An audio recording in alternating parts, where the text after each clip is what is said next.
इतिहास लेखन में ग्रंथों का विश्लेषण पढ़ेंगे।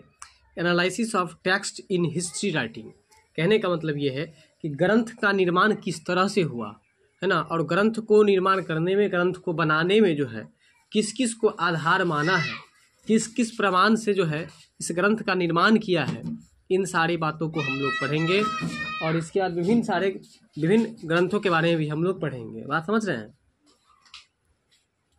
इतिहास लेखन में साहित्यिक स्रोतों का विशिष्ट महत्व है, और ये बात हम पहले के क्लास में ही बोल दिए हैं कि इतिहास जो लिखा गया है, इतिहास लिखने में जैसे आप पढ़े थे कि पुरातत्व का भूमिका है। जैसे कि सिंधु सभ्यता का जितना भी इतिहास लिखा गया है वो किस पर आधारित है? पुरातत्व पर आधारित है। ठीक है, वहीं अगर हम इतिहास लिखने की और स्रोतों की बात करें तो वहाँ पर एक साहित्य भी है। बात समझ में आ रहा है? तो वही बात है आपको कि साहित्य जो है, साहित्य के अंतर्गत भी आपको इतिहास लिखा गया है। इसी वजह से इतिहास लेखन में, है ना, इतिहास लेखन में साहित्य का भी विशेष महत्व है। बोलिए, विशेष महत्व है। ठीक है, तो इतिहास लेखन में साहित्यिक स्रोतों का विशिष्ट महत्व है। मौर्य काल से लेकर गुप्त काल तक, मौर्य काल से लेकर गुप्त काल तक का इतिहास लिखना हो तो हमें प्रचुर मात्रा में ग्रंथ उपलब्ध है। कहने का मतलब यदि गुप्त काल से लेकर के प्राचीन ये मौर्य काल से लेकर के गुप्त काल तक का अगर इतिहास लिखने की बात आए तो बहुत सारा प्रमाण, बहुत सारा ग्रंथ उपलब्ध है। बात समझ में आ रहा है? इतिहासकार को इन ग्रंथों का वैज्ञानिक दृष्टिकोण से विश्लेषण करना होता है। उसे इन ग्रंथों के विश्लेषण में निम्न पहलुओं पर विचार करना होता है। अधिकांश ग्रंथ काव्य एवं नाटक के रूप में उपलब्ध हैं। अधिकांश ग्रंथ जो है किस किस रूप में उपलब्ध है? तो एक काव्य के रूप में और दूसरा नाटक के रूप में। किस किस रूप में उपलब्ध है? काव्य के रूप में और नाटक। बिल्कुल, अधिक से अधिक जो ग्रंथ है वो काव्य या नाटक के रूप में उपलब्ध है। ठीक है, और उसी के आधार पर इतिहास लिखा गया है। उदाहरण के लिए अगर हम बात करें तो महाकवि कालिदास के ग्रंथ रघुवंश, मतलब कि कालिदास के द्वारा क्या लिखा गया है? रघुवंश। याद रखिएगा, यहाँ से एक प्रश्न बन सकता है कि रघुवंश किसके द्वारा लिखा गया है? कालिदास के द्वारा। कालिदास के द्वारा। एवं कुमार संभव महाकाव्य है। तो कालिदास के द्वारा लिखी हुई दो पुस्तकों, दो ग्रंथों की बात यहाँ पर की गई है। एक रघुवंश और दूसरा जो है आपको कुमार संभव। बोलिए, पहला क्या है? रघुवंश और दूसरा कुमार संभव। और लिखा किसके द्वारा गया है? तो कालिदास द्वारा लिखा गया। आगे है कि कालिदास का माल विकाग्नि मित, ये हम पढ़ाए थे आप लोगों को लुसेंट में। ठीक है, तो माल विकाग्नि मित विशाखदत्त का मुद्रा राक्षस नाटक है। कालिदास का माल विकाग्नि मित और विशाखदत्त का मुद्रा राक्षस नाटक है। कहने का मतलब कि कालिदास का इससे पहले जो आप रघुवंशम और कुमार संभव पढ़े वो क्या था? तो वो एक महाकाव्य था। जरा ध्यान दीजिए कि ये जो है आपको महाकाव्य था। रघुवंश और कुमार संभव क्या था? एक महाकाव्य था। और उसी कालिदास के द्वारा जो लिखा गया है माल विकाग्नि मित, क्या लिखा गया है? माल विकाग्नि मित जो लिखा गया है, यह जो है एक नाटक है। अब बात को समझे कि नहीं समझे? अभी जस्ट हम बताए कि साहित्य जो भी हमारे इतिहास में मिलता है वो साहित्य दो तरीकों से आपको देखने को मिलेगा। एक काव्य के रूप में और दूसरा नाटक के रूप में। तो काव्य के रूप में कालिदास के दो काव्य को हम लोग देखे। एक देखे आपको जो है सो रघुवंश और दूसरा देखे हम लोग कुमार संभव। ये दो काव्य है। वहीं कालिदास के यदि नाटक की बात करें तो आपको माल विकाग्नि मित, यह नाटक है उनका। वहीं बात करें अगर हम विशाखदत्त का मुद्रा राक्षस का भी, तो मुद्रा राक्षस जो है यह भी एक नाटक है जो कि विशाखदत्त के द्वारा लिखा गया। बताइए, विशाखदत्त के द्वारा लिखा गया है। चलिए, तो अगर आपसे कोई पूछे कि माल विकाग्नि मित क्या है, काव्य है कि नाटक है, तो क्या बोलिएगा? बोलिए, तो बोलिएगा कि यह एक नाटक है। क्या है? यह एक नाटक है। चलिए, अगर आपसे पूछे कि बताइए कि मुद्रा राक्षस क्या है, तो यह भी एक नाटक है। और ये मुद्रा राक्षस किनके द्वारा लिखा गया है? तो विशाखदत्त के द्वारा लिखा गया है। चलिए, काव्य की बात करें तो कहा जाता है कि जहाँ न पहुँचे रवि वहाँ पहुँचे कवि। मतलब जहाँ रवि नहीं पहुँचे, रवि मतलब क्या होता है? सूर्य होता है।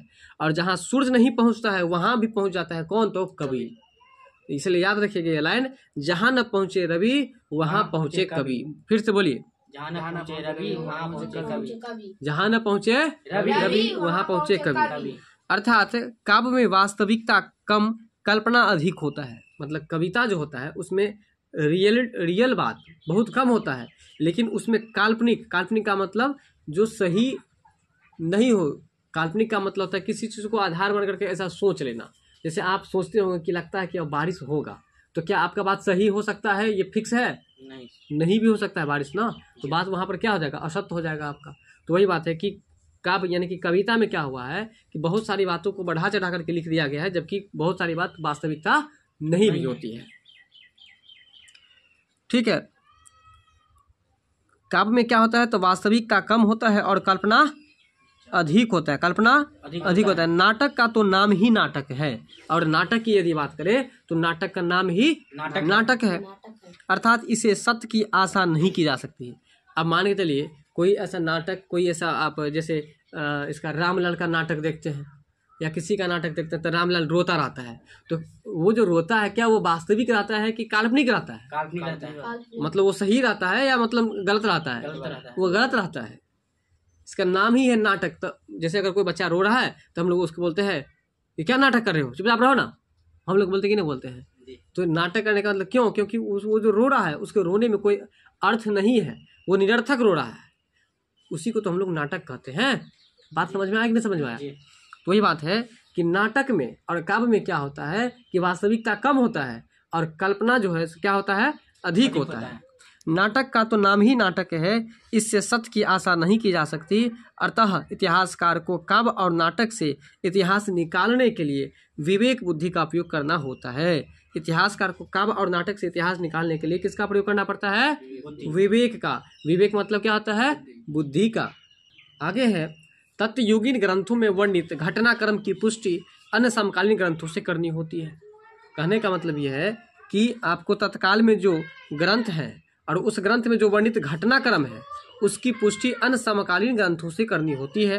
पुरातत्व इतिहास की सर्वश्रेष्ठ कसौटी है। तो कसौटी है, कसौटी का मतलब होता है जांच या परख करना, टेस्ट करना। ठीक है, तो पुरातत्व इतिहास की सर्वश्रेष्ठ क्या है? कसौटी है। पुरातत्व जो है इतिहास की सर्वश्रेष्ठ आपको कसौटी है। तो मतलब पुरातत्व जो है एक कसौटी बता रहा है। क्यों? क्योंकि उसी को जांच करके, उसी को चेक करके ना मतलब काल का निर्धारण किया गया है। हम पहले बता दें कि सिंधु सभ्यता का जो भी इतिहास है वो पुरातत्व पर आधारित है, और पुरातत्व पर आधारित होने के कारण से वो पुरातत्व के अंतर्गत यह देखा जाता है कि जो वस्तु जितनी पुरानी होती है उसमें उतनी ही कम मात्रा में कार्बन की मात्रा होती है। उसी से पकड़ में आ जाता है कि यह किस काल का होगा। अतः साहित्यिक स्रोतों से प्राप्त तथ्यों की जांच पुरातात्विक स्रोतों की करनी होती है। उस समय मेगास्थनीज, फाहियान आदि कुछ विदेशी यात्री भी भारत आए थे। कौन कौन भारत आए थे? मेगास्थनीज आए थे। ठीक है, मेगास्थनीज, फाहियान आदि कुछ विदेशी यात्री भी भारत आए थे। इनके द्वारा लिखित भारत यात्रा संबंधी विवरणों से भी तत्वयुगीन ग्रंथों के विश्लेषण में मदद ली जा सकती है। ग्रंथों के लेखकों की जीवनियाँ भी कहीं कहीं उपलब्ध है ना। इन लेखकों के व्यक्तित्व का विश्लेषण करके भी इनके द्वारा सृजित ग्रंथों के विश्लेषण में मदद मिलती है। उक्त सभी पहलुओं पर विचार करके एक इतिहासकार इतिहास लेखन में यथार्थता को सामने ला सकता है।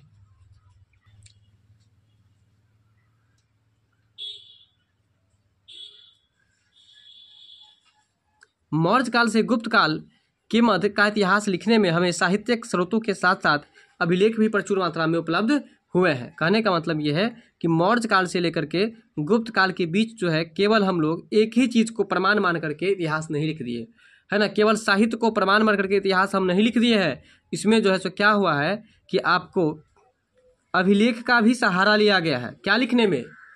इतिहास लिखने में। मौर्य काल से लेकर के गुप्त काल तक के इतिहास को लिखने में केवल साहित्य का ही सहारा नहीं लिया गया। इस इतिहास को, इस काल के इतिहास को लिखने में साहित्य के अलावा है ना अभिलेख का भी सहारा लिया गया है। बात समझ रहे हैं कि नहीं समझ रहे हैं? ग्रंथों और अभिलेखों का विश्लेषण कर इतिहासकार इस काल के इतिहास का सृजन करता है।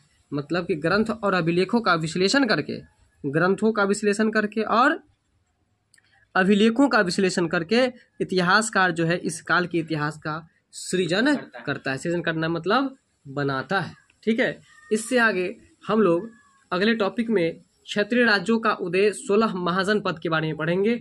आज के लिए बस इतना ही। जय हिंद। मिलते हैं अगले वीडियो में। अगर चैनल पर आप नए हो तो सब्सक्राइब जरूर कर लीजिएगा।